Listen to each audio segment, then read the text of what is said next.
Welcome to Studio S News బులెటిన్ల ముందుగా headlines.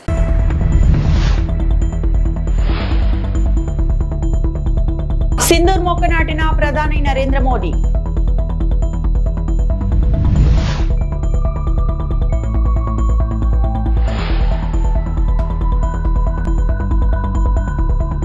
పందుల దుర్గేష్ తో భేటీ అయిన సినీ నిర్మాతల బృందం.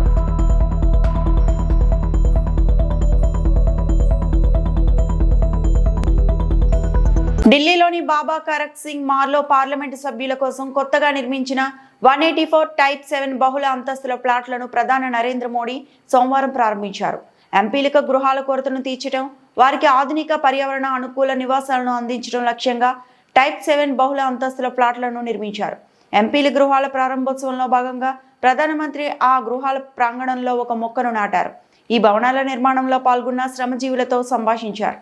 ఢిల్లీలో కొత్తగా ఎంపీల కోసం నిర్మించిన టైప్ 6T నివాసాలు ఎలా ఉంటాయనే విషయానికి వస్తే, వీటిని అటు ఎంపీల నివాసానికి, ఇటు వారి అధికారిక అవసరాలకు ఉపయుక్తమయ్యేలా ఆధునిక సౌకర్యాలతో నిర్మించారు.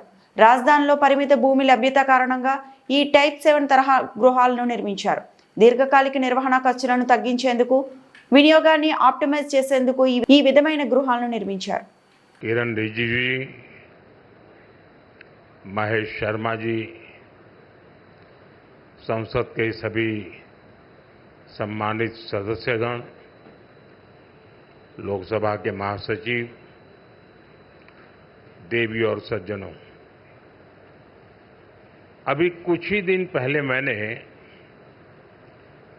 कर्तव्य पथ पर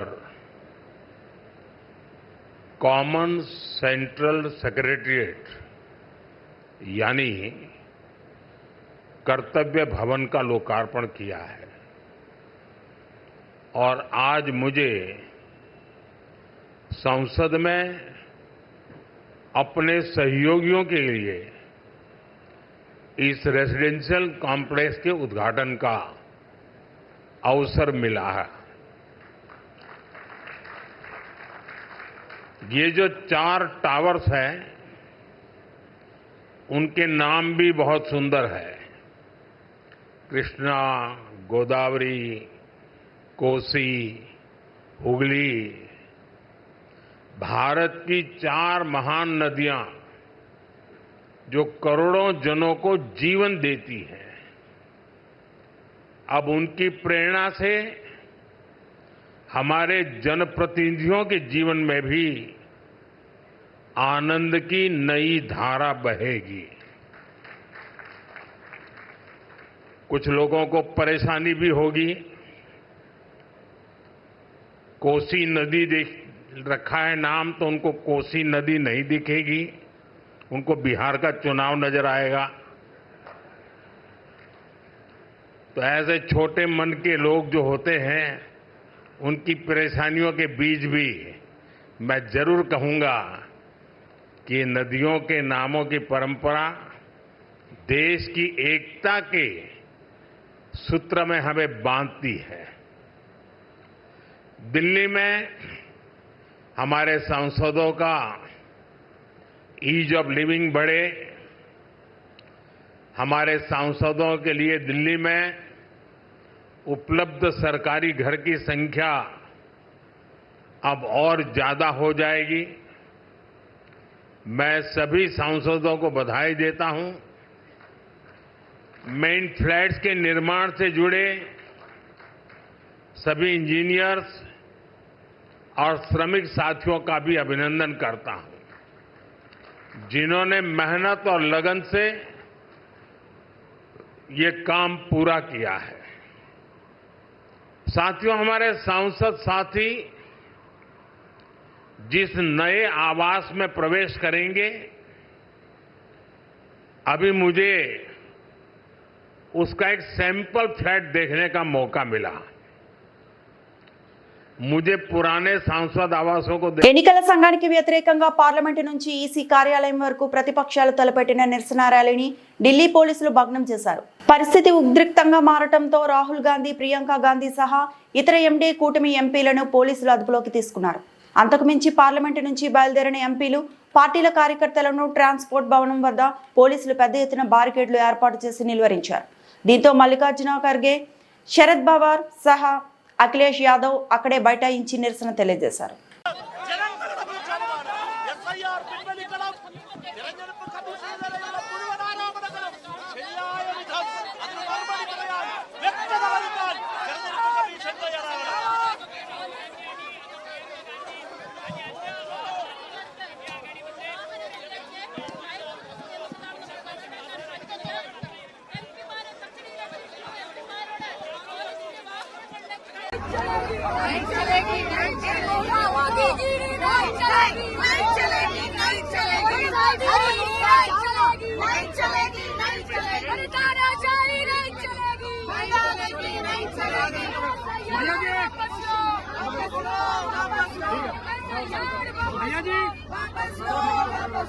भैया जी गिरफ्तारी दे रहे हैं क्या आप लोग?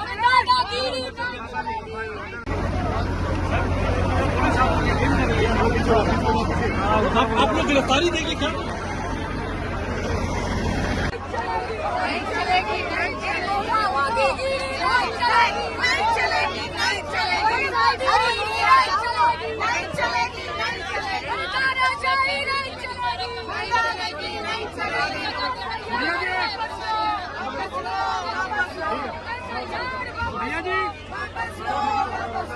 भैया जी गिरफ्तारी दे रहे हैं क्या आप लोग? भैया जी गिरफ्तारी दे रहे हैं क्या आप लोग? भाई ट्रेनिंग बदतमीजी नहीं कर सकता। अगर सीआरपी नहीं कर रहा हूं मेरे सर पर छोड़ रहा है। क्यों मार रहे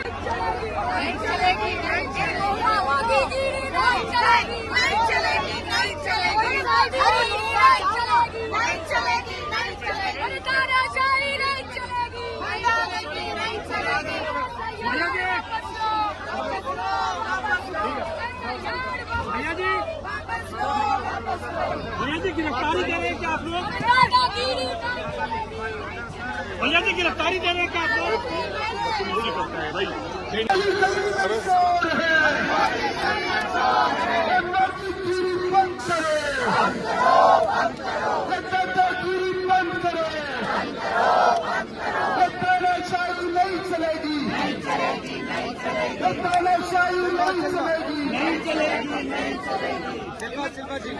Shilpa ji down down down down down down down down Dil Raju తో కూడిన 11 మంది సినిమా నిర్మాతల బృందం మధ్యాహ్నం 12 గంటలకు ఏపీ సినిమాటోగ్రఫీ మంత్రి కందుల దుర్గేష్ తో భేటీ కానుంది.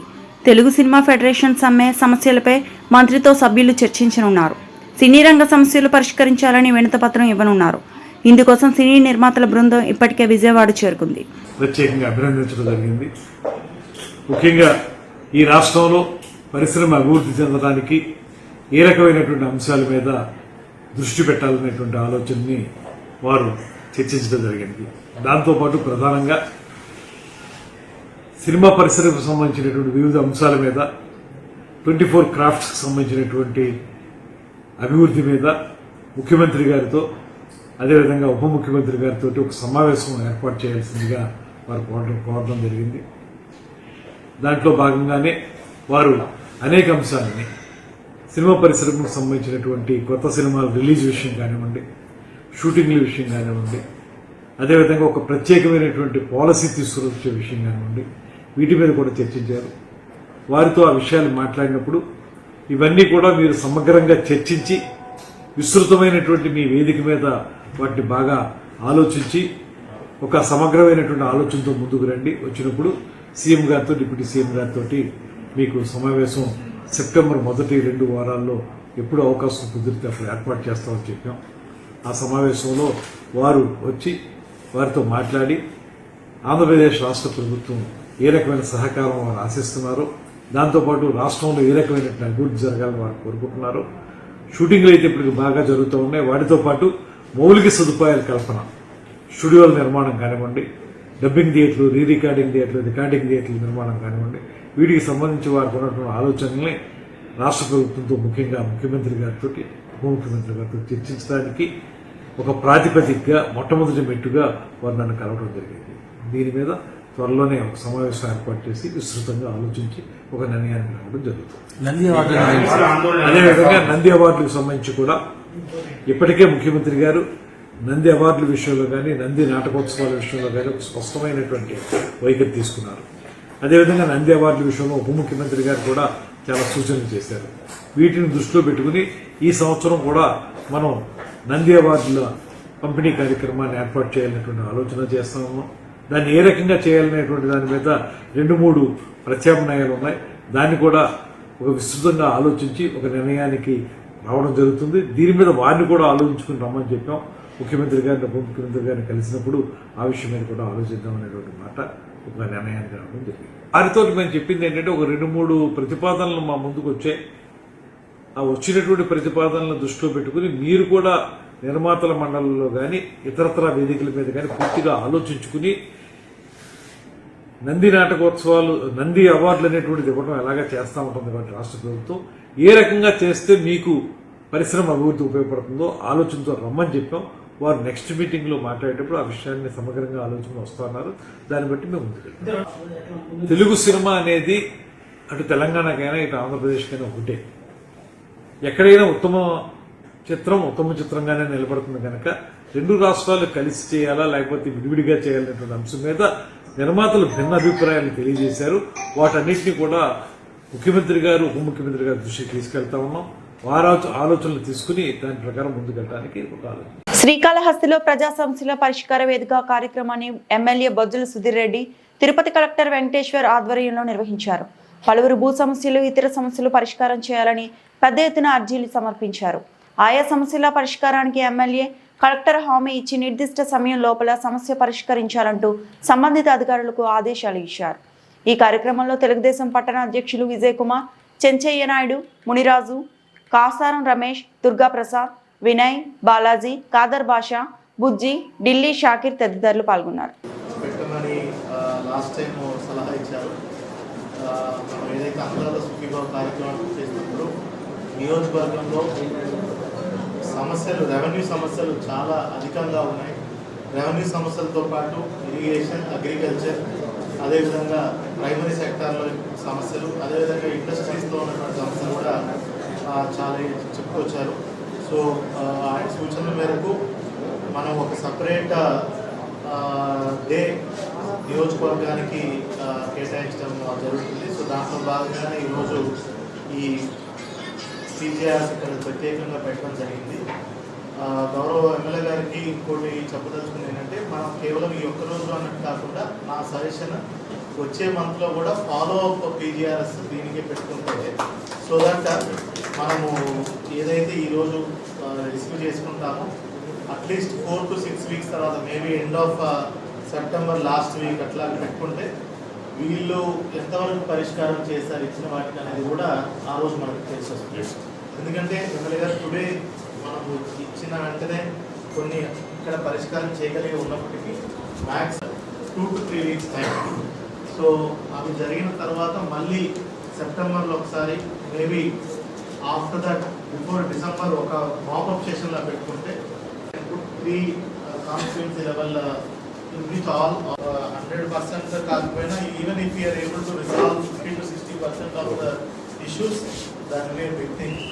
సో చాలా మంచి ఒరవడిది. అంటే నియోజకవర్గ స్థాయిలోనే గౌరవ శాసనసభ్యులు అదేవిధంగా కలెక్టర్ కలిసి చేయడం ప్రజలు కూడా చాలా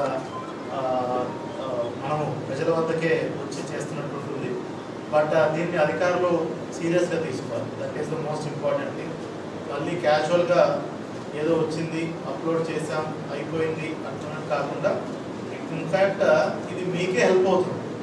మీకు వచ్చేవి రోజువారీ ఇష్యూస్ తగ్గితే you can focus more on regular issues.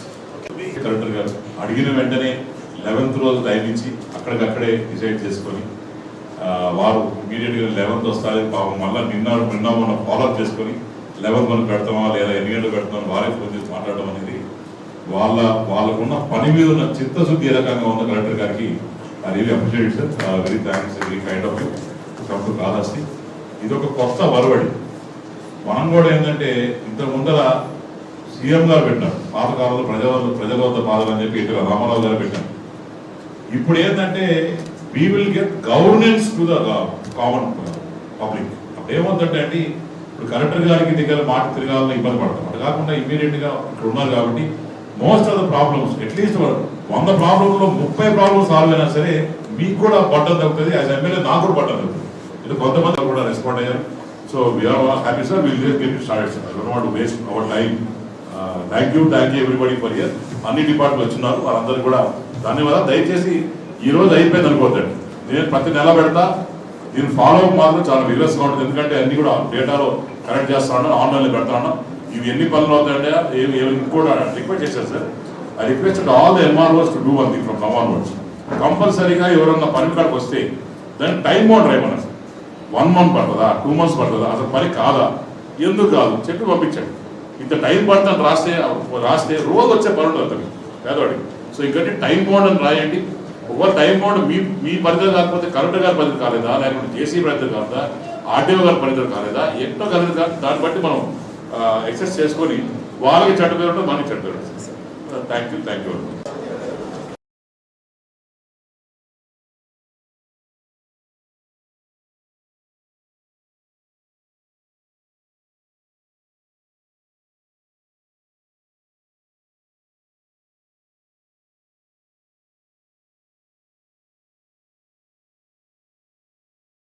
Anakapalli జిల్లాలో మేజర్ ప్రాజెక్టు తాండవ రిజర్వాయర్ నుంచి ఆయకట్టుకు నీటిని గౌరవ స్పీకర్ చింతకాయల అయ్యన్న పాత్రుడు, హోంమంత్రి వంగలపూడి అనిత పూజలు నిర్వహించి నీటిని విడుదల చేశారు.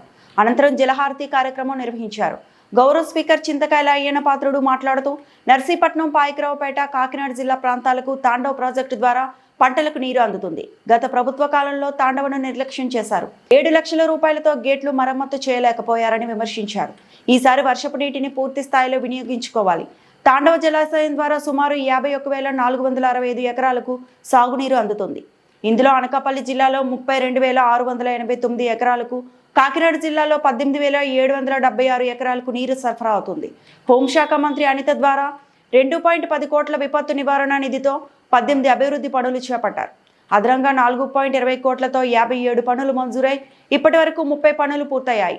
ఆయకట్టుకు 60 రోజులకు సరిపడా నీటి నిల్వలు ఉన్నాయి. గత ఏడాది పలు పనులతో మొత్తం 8 కోట్ల వ్యయంతో తాండవ ప్రాజెక్టు అభివృద్ధి జరిగింది. తాండవ జలాశయం పూర్తి సామర్థ్యం 4.96 టీఎంసీ కాగా ప్రస్తుతం నీటి నిల్వ 2.92 టీఎంసీ ఉంది. కాబట్టి నీటిని జాగ్రత్తగా వినియోగించుకోవాలి.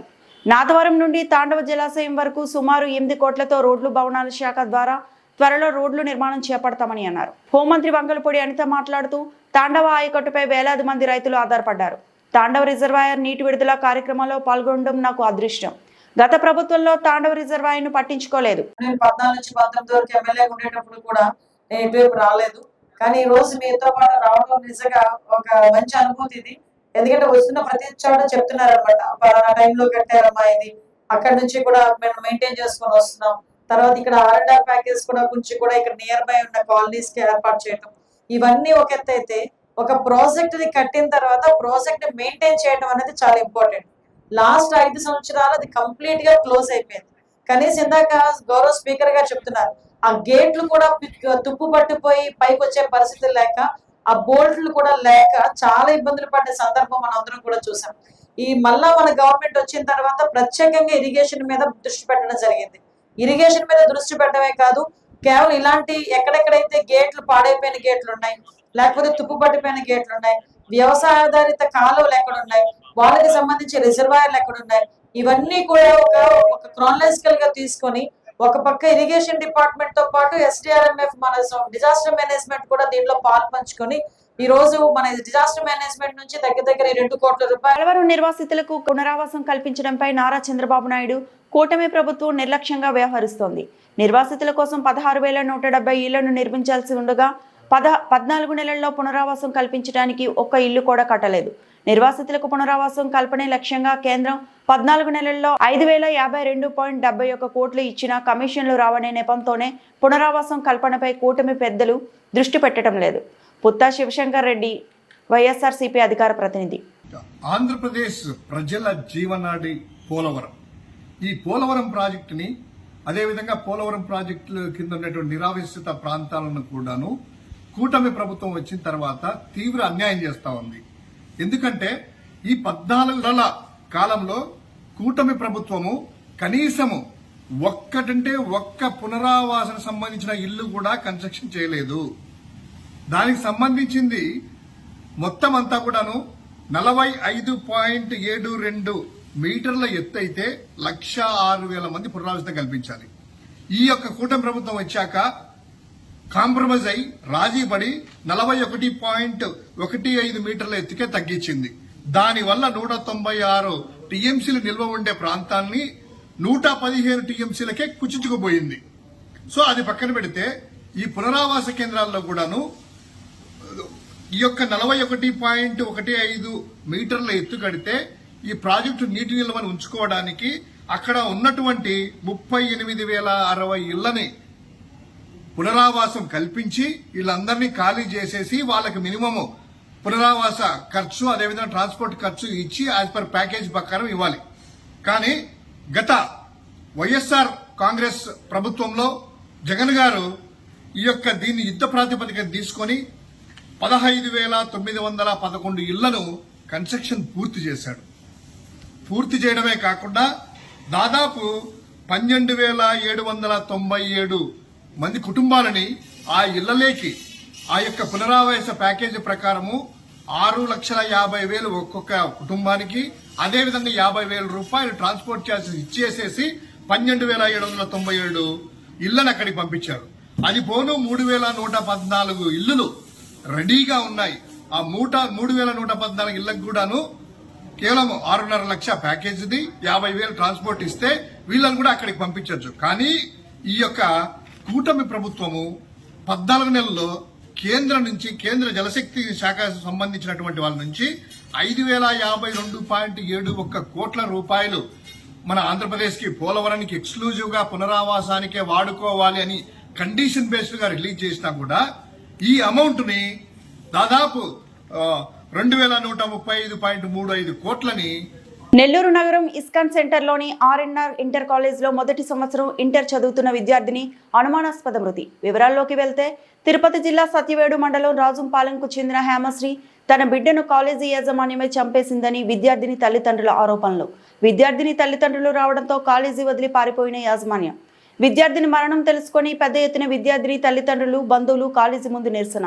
కాలేజీ ఫర్నిచర్ ను ధ్వంసం చేసిన విద్యార్థిని బంధువులు. విద్యార్థి సంఘం నాయకులు తమ బిడ్డను తమకి తెచ్చి ఇవ్వాలంటూ తల్లిదండ్రుల ఆర్తనాదాలు. కన్నీరు పెట్టిస్తున్న విద్యార్థిని తల్లిదండ్రుల ఆవేదన. తప్పైతే మేము వచ్చేదాకా ఉండదా సారు మీకు ఇదే మీడియాకి ఇన్ఫార్మ్ చేయొచ్చు కదా సారు. ఈ మరి పలానా వాళ్ళ బిడ్డ హ్యాంగ్ చేసుకుందనేసి లేదు సారు. 8 నుంచి 8:30 దాకా నా బిడ్డ వాటండి మేడం ఫోన్ నెంబర్ తీసుకొని మాట్లాడింది సారు. ధైర్యంగానే మాట్లాడింది సారు. నా బిడ్డ సరే వస్తావు నాయన ధైర్యంగా ఉన్నాయని అని చెప్పినాను సారు. రాత్రి 9:30కి మట్టుకు ఏడ్చింది సారు. నా బిడ్డ 9:30తో ఏడ్చి నేను ఈ కాలేజీలో ఉండనమ్మా, నన్ను ఈ కాలేజీలో టార్చర్ పెడుతున్నారు, ఏం టార్చర్ పెడుతున్నాను ఆయన అంటే మీరు రండి పర్సనల్ గా మాట్లాడతాను చెప్పింది సారు. సరే పిల్లకాయలు కదా మావులే కదా ఓ ఇంటి మీద బెంగ పెట్టుకోవచ్చు అనుకున్నాను సారు. నాయన ఇంటి మీద బెంగ పెట్టుకుంటే ఎట్లయినా చదువుకోనైనా నువ్వు మంచి కాలేజీ కదా నాయన అని చెప్పాను నేను సారు. ఇదిగా చేస్తారు అనుకోలేదు సారు. నా బిడ్డనే అయ్యో నా బిడ్డ నైట్ 9:30కి ఫోన్ చేసింది సారు. ఫోన్ చేసి ఓని ఏడ్చింది సారు. ఏడ్చి ఒక్క క్షణం కూడా ఈ కాలేజీలో ఉండనమ్మా ఉండను అని చెప్పింది సారు. మళ్ళీ మేము తిరిగి ఫోన్ చేస్తే కూడా బిడ్డ కాడ ఫోన్ ఇయ్యారు సార్ వాళ్ళు. ఎవరికి ఫోన్ చేసినా కూడా ఫోన్ ఇవ్వరు. మా వాళ్ళు కాలే మా బిడ్డను ఏదో చేసేసినారు సారు వాళ్ళు. ఏమనుమానం సారు. మేము ఇంటికాడ ఉంటే మా బిడ్డ వచ్చినప్పుడల్లా డల్గా ఉంటుంది ఏనాయన అంటే ఏమి చెప్పదు ఏమి చెప్పింది కాదు సార్. మా బిడ్డ మీ కూతురు క్రిటికల్ గా ఉన్నది అని చెప్పి అన్నారు సార్. ఇంకేమి చెప్పలేదు సార్. వచ్చేగలగా అనాథ సేవలాగా నా బిడ్డని గురేసుకుందని చెప్తున్నారు సారు. నా బిడ్డ టాపర్ సారు. నా బిడ్డ బాగా చదువుతారు సారు. నా బిడ్డ ఉరేసుకోవచ్చు సారు. నా బిడ్డను చంపేసే వాళ్ళు కాలేజీ వాళ్ళు ఏదో చేసేసినారు సారు.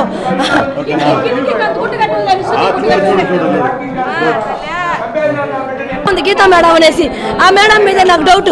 ఆ మేడం ఆడపిల్లకాయల్ని రెస్పెక్ట్ లేకుండా మాట్లాడుతుందంట సారు. ఆ మేడం గురించి మనం చెప్పింది.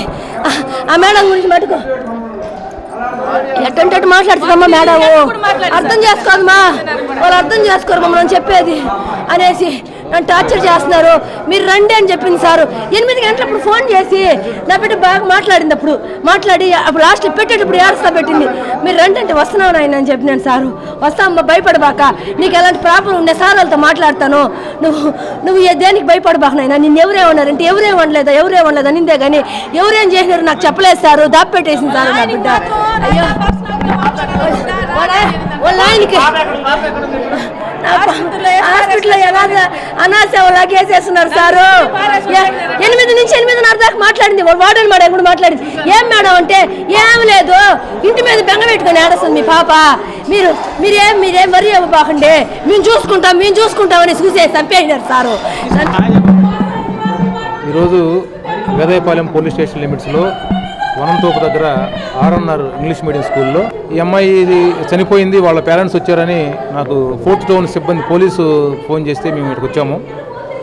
ఇక్కడికి వచ్చిన తెలియడంలో ఈ అమ్మాయి ఉదయం 8:39 ప్రాంతంలో 2nd ఫ్లోర్లో క్లాస్ రూమ్స్ పక్కనే ఉన్న బాత్రూంలో చున్నీతో హ్యాంగ్ చేసుకుందని చెప్తున్నారు.